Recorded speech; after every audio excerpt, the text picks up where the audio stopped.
It reminded me of Hiroshima and Nagasaki. কিছুদিন আগে গাজার নাসের হাসপাতাল ঘুরে গিয়েছেন অবসরপ্রাপ্ত British surgeon doctor Nizam Mahmud. তিনি স্বচক্ষে গাজায় কি দেখেছেন তা যুক্তরাজ্যের আন্তর্জাতিক ডেভেলপমেন্ট কমিটির কাছে তুলে ধরেন। অধিকৃত গাজাকে তিনি জাপানের হিরোশিমা ও নাগাসাকির সঙ্গে তুলনা করেছেন। চারদিকে ধ্বংস, যত দূর চোখ যায় মাইলের পর মাইল মাটির সঙ্গে মিশে গেছে ভবন, কিছুই জন্মাচ্ছে না সেখানে, নেই কোনো মানুষ, এদিক সেদিক কিছু লুটেরা ছাড়া আর কেউ নেই। গাজায় থাকাকালে ক্ষণে ক্ষণে ড্রোনের শব্দ ভেসে আসায় মাহমুদ মানসিকভাবে ক্ষতিগ্রস্ত হয়েছেন বলে জানান। এবার ব্যাংকও আপনার হাতের মুঠোয়।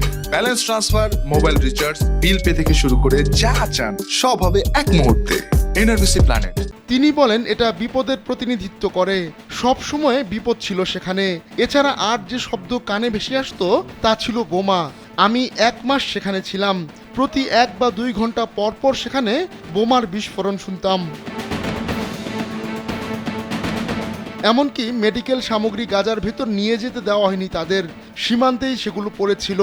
ডাক্তার মাহমুদ বলেন ব্যথানাশকের অভাবে অপারেশনের পর রোগীদের প্যারাসিটামল খেতে হচ্ছে।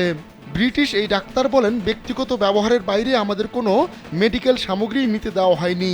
তখন আমি জানতে চাই কিছু লোকের জন্য থাইরয়েডের ওষুধ নেওয়া যাবে কিনা, আমাকে এসব ওষুধ নিতে দেওয়া হয়নি, এটা ইচ্ছাকৃতভাবেই করা হয়েছে। শুধু মেডিকেল সামগ্রী নিতেই বাধা দেওয়া হচ্ছে না, পাশাপাশি বেসামরিক ব্যক্তিদের তুলেও নিয়ে যাচ্ছে ইসরায়েল।